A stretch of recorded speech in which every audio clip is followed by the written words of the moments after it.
प्यारे तलबा व तालिबात, अस्सलामु अलैकुम। उम्मीद है आप सब खैरियत से होंगे। हम आज सबक नंबर 4 का आखिरी हिस्सा पढ़ने जा रहे हैं। सबक का नाम तो आप सबको पता ही होगा क्या है, फिर भी मैं बता दूं, कार्बन और उसके मुरक्कबात। अब इस सबक में काफ़ी कुछ मालूमात हासिल हो चुकी है और आज इंशाल्लाह मैं इसकी PDF भी भेज दूँगी। तमाम सवालात के जवाब अपनी नोटबुक में अच्छे से लिख लेंगे और जितने वीडियो में अहम टॉपिक बताए गए हैं वो टॉपिक को भी नोट में दर्ज करते चलेंगे, साथ में लिखते चलेंगे ताकि नुकात आपको याद रहे। कार्बन और उसके मुरक्कबात की बात करें तो कार्बन के जो मुरक्कबात है वो हमने देखा कि कार्बन जो है हम जो देखते हैं उनमें ज़्यादातर जितनी भी चीज़ें हैं, खाना पीना हो, दवाइयाँ हो, यहाँ तक कि आप लोगों की किताबें हो, या फिर अगर ज़मीन की सतह की बात करें या फ़िज़ा की यानी हवा में, दोनों में ही कार्बन की मिक़दार पाई जाती है। जैसे कि अगर ज़मीन की बात करें तो उसमें 0.02% कार्बन है और हवा यानी फ़िज़ा की बात करें तो उसमें 0.03% कार्बन डाइऑक्साइड मौजूद है। तो इस तरीके से कार्बन जो है वो इतना अहम इसीलिए है कि कार्बन के अंदर कुदरती तौर पर ऐसी उसकी तश्कील हुई है कि वो तमाम जितने भी जानदार है और जितनी भी बनी हुई चीज़ें हैं उसमें वो नेचुरली तरीके से यानी कुदरती तरीके से अपनी शमूलियत रखता है। अब जैसे हम 118 अनासिर जो हमारे मौजूद है, हम वो 118 अनासिरों को देखेंगे तो हमें वो कोई अनासिर किसी में मिलता हुआ दिखाई नहीं देगा, लेकिन कार्बन जो है हमें हर चीज़ में कुदरती तौर पर भी और जो मसनूई चीज़ें हैं उसमें भी हमें बाकायदा शामिल दिखता है। हमने पढ़ा था कार्बन की शरीके गिरफ्त। तो शरीके गिरफ्त क्या है कि ज़्यादातर जो कार्बनी मुरक्कबात होते हैं वो बिजली के नाकिस यानी गैर मौसिल होते हैं, उसमें से बिजली नहीं गुजर सकती। लेकिन अलग अलग अनासिर जो कार्बन के साथ तामुल करते हैं, तो तामुल करने के बाद क्या होता है कि वो आयन बनाते हैं और आयन बनाने के बाद उनकी कार्बन की इलेक्ट्रॉन की जो तश्कील है तो वो कार्बन जिसे C से ज़ाहिर किया जाता है और उनकी इलेक्ट्रॉन की तश्कील में जितने इलेक्ट्रॉन मौजूद होंगे, इलेक्ट्रॉन और प्रोटॉन, उसके हिसाब से वो उसकी तश्कील होती रहती है, जैसे 2 की 4 की। तो इस तरीके से इलेक्ट्रॉन की पूरी इलेक्ट्रॉनिक गिरफ्त ही कुदरती तौर पर 4 बनती ही है। इसीलिए उसके अंदर जितनी भी मौजूद गैसें हैं उसको हासिल करने के लिए या तो 4 इलेक्ट्रॉन किसी दूसरे अनासिर को देना पड़ेगा या फिर वो उससे हासिल करता है। तो इतनी ज़्यादा इलेक्ट्रॉनों की शिरकत मुकम्मल तौर पर कार्बन में होना और दूसरे कार्बनों के साथ दूसरे अनासिरों के साथ इलेक्ट्रॉन की साझेदारी करना, मतलब लेन देन करना या फिर उनकी शिरकत को हटाना अगर है तो हटा देना, ये तमाम जो है ये मुरक्कबात का अमल कहलाता है, यानी ये खुद ही मुरक्कबात करता है। तो इसी तरीके से ऑक्सीजन, नाइट्रोजन और हाइड्रोजन, ये जो अनासिर है ये इलेक्ट्रॉन की शिरकत के सालमे से तश्कील होते हैं। शिरकत के सालमे से यानी कार्बन में मौजूद जितने भी इलेक्ट्रॉन हैं वो इलेक्ट्रॉन के अंदर हाइड्रोजन, ऑक्सीजन और नाइट्रोजन उनके इलेक्ट्रॉन की तादाद की निस्बत पर शामिल होते हैं। अब इस तरीके से माना जाता है कि कार्बन जो है वो बहुत अहम है, क्योंकि जहाँ 118 अनासिर अपना काम करते हैं वहाँ कार्बन अपना अकेला काम करता है। तो इस तरीके से कार्बन की टेट्रावैलेंसी भी बताई थी कि इसके बैरूनी यानी स्टार्टिंग के हॉल में ही 4 इलेक्ट्रॉन आए हुए हैं, इसलिए इसकी इलेक्ट्रॉनिक गिरफ्त भी 4 की है और 4 का मतलब टेट्रा का मतलब 4 होता है, तो इसीलिए इसकी टेट्रावैलेंसी दूसरों से मुख्तलिफ है और ये अपने शरीकी गिरफ्त बंदिश खुद शामिल करता है और अपने मुरक्कबात बनाता है। तो इस तरीके से ये उसकी टेट्रावैलेंसी हुई थी। फिर उसके बाद हमने पढ़ा था शैरशुदा कार्बनी मुरक्कबात और नासैरशुदा कार्बनी मुरक्कबात। तो हाइड्रोकार्बन जिनमें हर एक कार्बन का एटम दूसरे के साथ सिंगल बॉन्ड बनाता है यानी सिंगल चेन बनाता है और उसके ज़रिए वो एक दूसरे से मिलकर जो कार्बन के साथ बनते हैं तो उसे सैरशुदा कार्बन कहते हैं, यानी इसमें पानी शामिल हो जाता है तो उसे सैरशुदा हाइड्रोकार्बन कहते हैं। सबसे हल्का जो फार्मूला है वो मीथेन का है, CH4, ethane, C2H6, C3H8, propane वगैरह, ये सब सादा हाइड्रोकार्बन के मादे हैं जो कार्बन के अंदर मिलकर हाइड्रोजन ऑक्सीजन और नाइट्रोजन ये तमाम मिल जाएंगे तो उनके नाम जो इस तरीके से बन जाते हैं, मीथेन, इथेन और प्रोपेन। और ये सबसे सादा हाइड्रोकार्बन मीथेन है इसमें।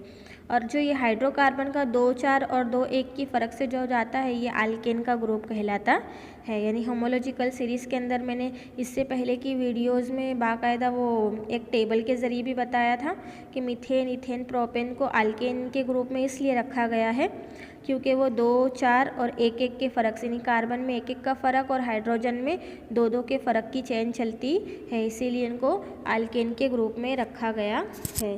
और इसी पर से इनके जो नाम रखे जाते हैं वो नाम भी इनके अंदर मौजूद इलेक्ट्रॉन की कैपेसिटी पर से और इनके अंदर जो मौजूद जंजीर है वो जंजीरों के तय पर इनके नाम रखने का तरीका रखा जाता है। तो इस तरीके से सबसे पहले कार्बन के एटमों की तादाद मालूम की जाती है और फिर उनके एटमों में 3 कार्बन वाले हाइड्रोकार्बन को प्रोपेन रखा जाता है नाम।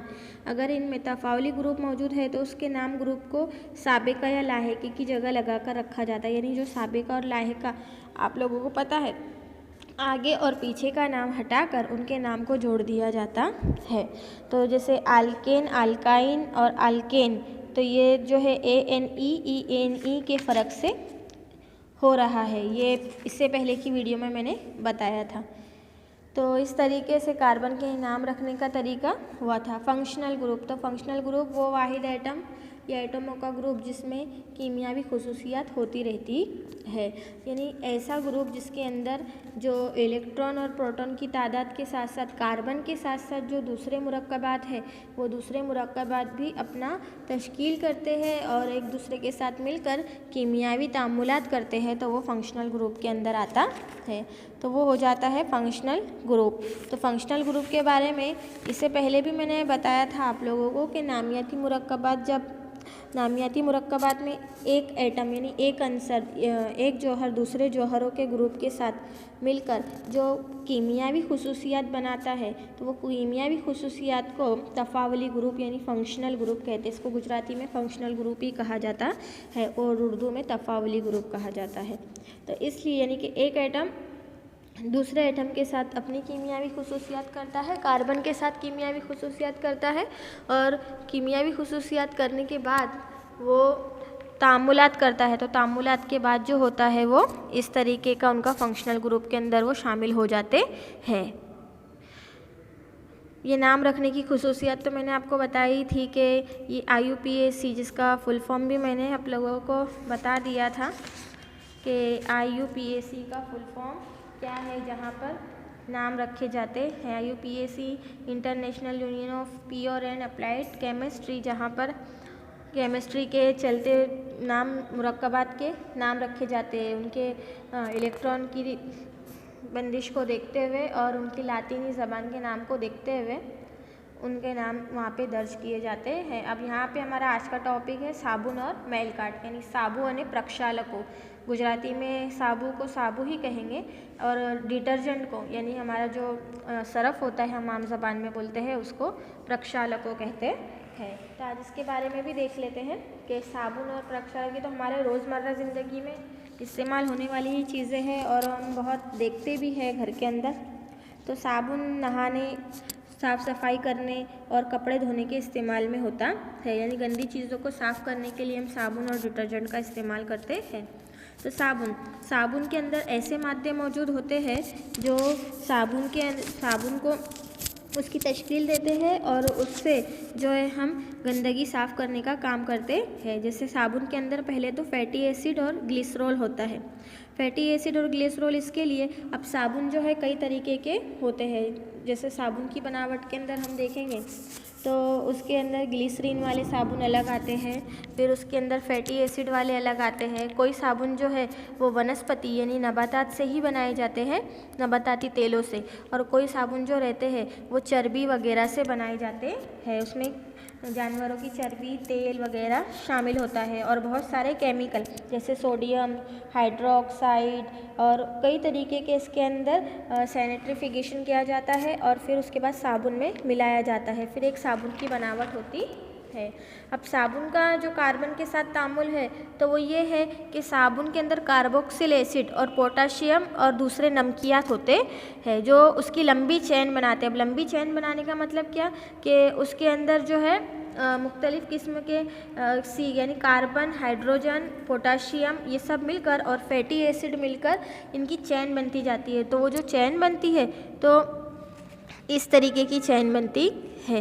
तो जिसके अंदर जो है carbon, hydrogen, potassium, fatty acid ये जो है इस तरीके की चेन बनाते हैं और चेन बनाने के बाद साबुन की तश्कील होती है। अब मैल काट को डिटर्जेंट कहते हैं। देखो साबुन के अंदर है ना तो ज़्यादातर जो साबुन बनते हैं और वो साबुन को भीगने का काम जो करते हैं, यानी हम देखते हैं कि साबुन बहुत ज़्यादा भीग गया है तो वो गलने लगता है। तो इस तरीके से ये साबुन के अंदर फैटी एसिड ज़्यादा मौजूद होते हैं। और साबुन के अंदर फैटी एसिड, जानवरों की चर्बी और उसके अंदर एसेंशियल ऑयल जो खुशबू वगैरह के काम आते हैं वो एसेंशियल ऑयल डालकर उसे बनाया जाता है। ज़्यादातर साबुन में तो यही इस्तेमाल होता है। और जो बिल्कुल नबाताती तेलों से जिसको वनस्पति कहते हैं तो वो उसके अंदर तो बिल्कुल मुकम्मल तौर पर जो है नेचुरल ऑयल मिलाए जाते हैं, जैसे कि बादाम का तेल, नारियल का तेल, तो वो साबुन बिल्कुल अलग होते हैं। अब यहाँ पर डिटर्जेंट को मैल काट भी कहते हैं। तो मैल काट कीमियावी तौर पर हाइड्रोकार्बन का सिलसिला, सल्फ्यूरिक एसिड और सोडियम। देखो डिटर्जेंट में ज़्यादा तौर पर हाइड्रोकार्बन के साथ साथ सल्फ्यूरिक एसिड और सोडियम और नमक होता है और इसकी वजह से इसका ग्रुप जो है COO और N, तो इसे सोप मॉलिक्यूल और डिटर्जेंट मॉलिक्यूल कहा जाता है। जैसे यहाँ पर ये दिखाया है, देखो इसके अंदर कीमियावी तौर पर हाइड्रोकार्बन और सल्फ्यूरिक एसिड और नमक की तीनों चीज़ों से मिलकर ये बनता है। तो इसका ग्रुप SO3H, जो एस सल्फ्यूरिक एसिड के अंदर आ जाएगा, ऑक्सीजन के 3 जोहरात और हाइड्रोजन।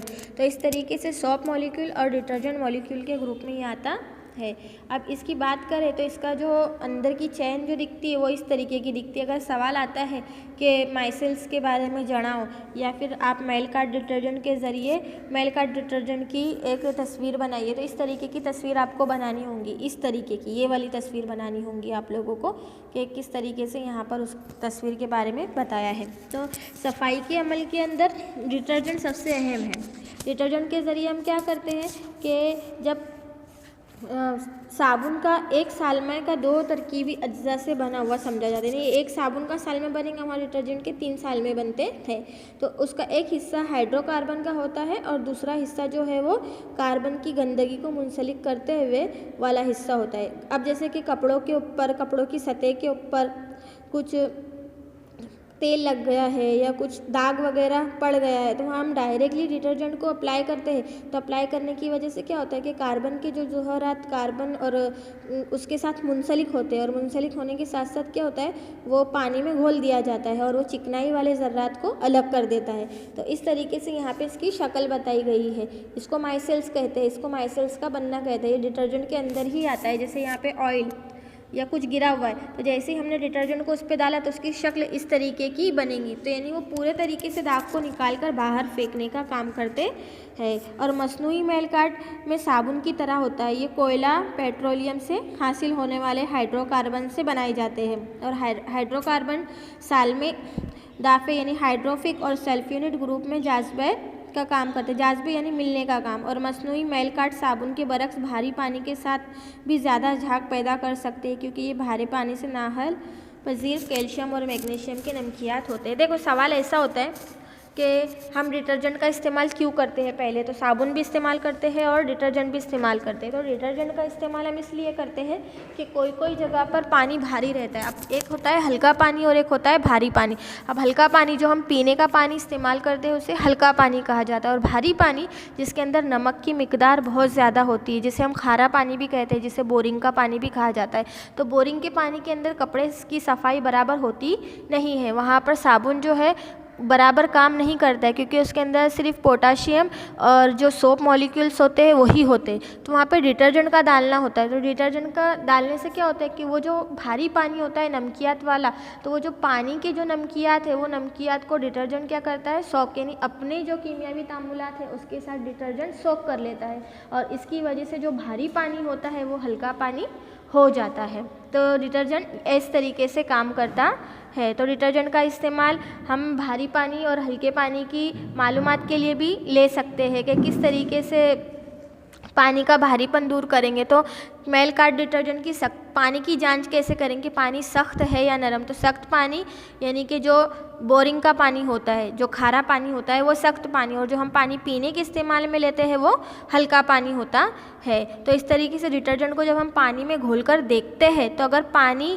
के अंदर बहुत ज़्यादा झाग पैदा हो गए, बहुत सरफ डाला और बहुत ज़्यादा झाग पैदा हुए, यानी पानी नॉर्मल कंडीशन में है और उसके अंदर बहुत कम झाग पैदा हो रहे हैं और ऐसा लग नहीं रहा है कि हमने सरफ डाला है, तो वो पानी जो होता है वो सख्त पानी यानी नमकियात वाला पानी होता है।